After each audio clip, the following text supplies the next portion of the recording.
నాకు అత్యంత ఆప్తుడు, మనసుకు చాలా చాలా దగ్గరివాడు, అందశ్రీ గారి యాదిలో ఈ సంస్మరణ సభ ఏర్పాటు చేసి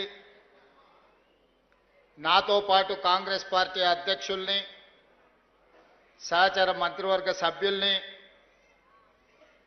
తెలంగాణ సమాజంలో ప్రముఖులను అందరినీ పిలిచి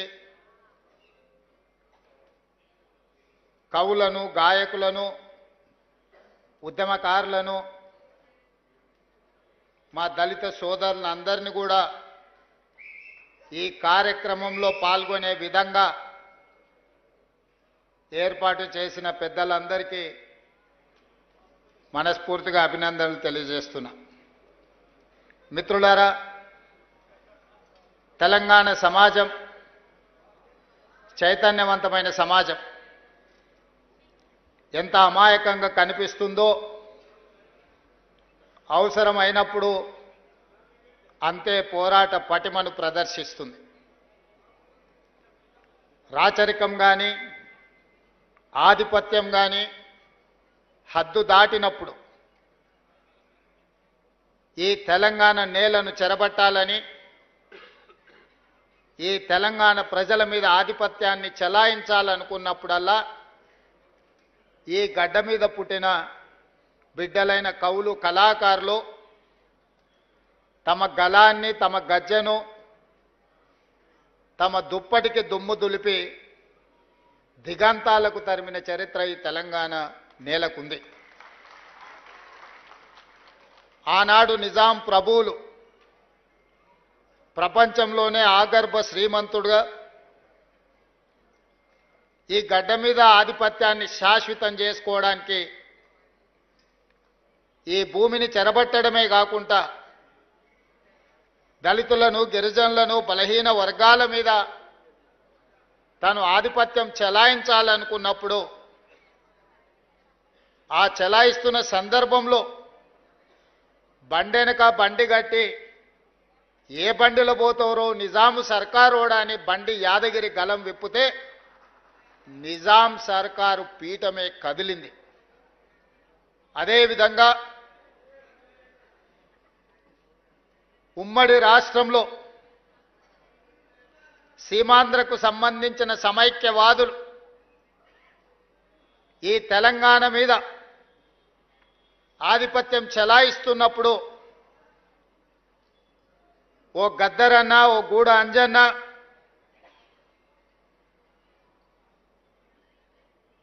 ఓ అందశ్రీ, ఓ గోరెటి వెంకన్న ఇక వీళ్ళ ఆధిపత్యానికి చరమగీతం పాడాల్సిందే,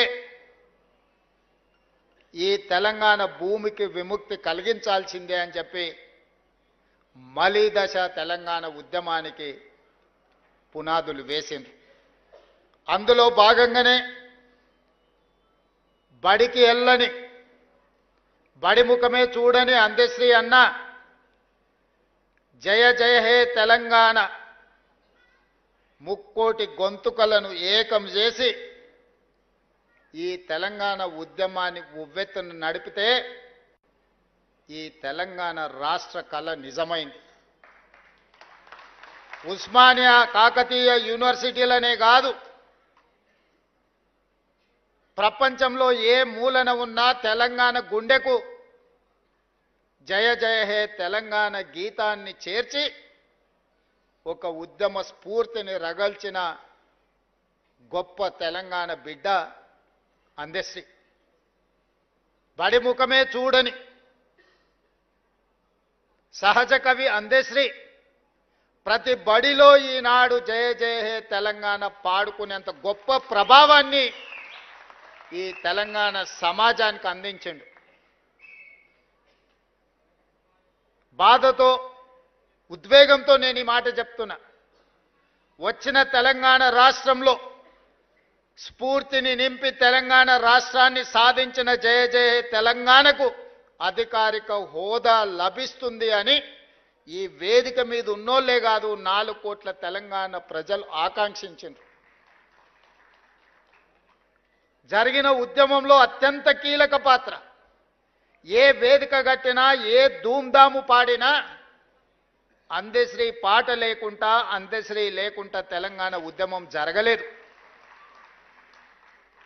ఏ వేదిక మీదైనా, ఏ పెదాల మీదైనా జయ జయ తెలంగాణ నానకుంటా తెలంగాణ ఉద్యమం, తెలంగాణ రాష్ట్ర సాధన సాకారం కాలేదు. అలాంటి గొప్ప స్ఫూర్తి వచ్చిన తెలంగాణ రాష్ట్రంలో రాష్ట్రీయ గీతంగా తెలంగాణలో వెలుగొందుతుందని 4 కోట్ల ప్రజలు అనుకున్నప్పుడు ఆనాటి పాలకుల నిర్ణయాల వల్ల జయ హే జయ హే తెలంగాణ మూగబోయింది. అది శాశ్వతమని వాళ్ళు భ్రమపడ్డారు. ఎందుకంటే ఈ గీతం తెలంగాణ గుండెల్లో ప్రతిధ్వనించినంత కాలం తెలంగాణ ఉద్యమం ఎవరు చేసిండ్రా అంటే ఓ గద్దరన్న చేసిండు, ఓ అందశ్రీ చేసిండు, ఓ గోరెట వెంకన్న చేసిండనే, ఓ జయరాజ్ చేసిండనే చర్చ వస్తుంది. కాబట్టి ఈ స్ఫూర్తి నింపిన కవుల యొక్క కవితా గానాలను ఈ తెలంగాణలో వినిపించకుండా చెయ్యాలని ఆనాటి పాలకులు కుట్ర చేసిండ్రు. నేను ఎక్కడో చదివిన పెన్నే కదా అని మన్ను కప్పితే గన్నులై మొలకెత్తుతాయని.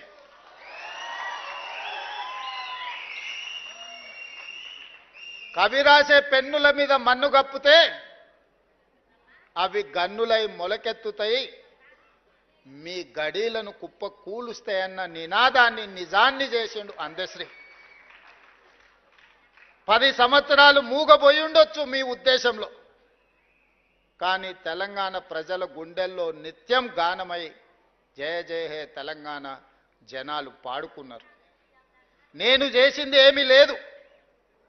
తెలంగాణ ప్రజలు పాడుకున్నది, 4 కోట్ల తెలంగాణ ప్రజలు కోరుకున్న జయ జయ హే తెలంగాణను రాష్ట్రీయ గీతంగా ప్రకటించడమే కాకుండా ఈనాడు చదువుకునే ప్రతి బడిలో పాడాలి, చదువులు చెప్పే ప్రతి పుస్తకంలో రాయాలి అని ఈ ప్రభుత్వం ప్రజాప్రభుత్వం కాబట్టి నిర్ణయం తీసుకొని ఈనాడు పాఠ్య పుస్తకాలలో మొదటి అంశంగా జయ జయ హే తెలంగాణను చేర్చడం జరిగింది. అదేవిధంగా సర్వం ఒడ్డి సర్వం త్యాగం చేసి ఏమీ ఆశించకుండా, ఆలోచించకుండా 5 దశాబ్దాలు ఈ ప్రజల కోసం పనిచేసిన కుటుంబాన్ని ఆదుకోవడం ఆ కుటుంబ సభ్యుడిగా నా బాధ్యత. అందుకే ఎన్నికల కంటే ముందు ఓ గద్దరన్న, ఒక అందశ్రీ ఈ ప్రజాపాలన అధికారంలోకి రావడానికి శాయశక్తుల కృషి చేసిండ్రు, కలగన్నరు, రావాలని పోరాటం చేసిండ్రు. తెలంగాణ ఉద్యమం తెలంగాణ రాష్ట్ర సాధనే కాదు.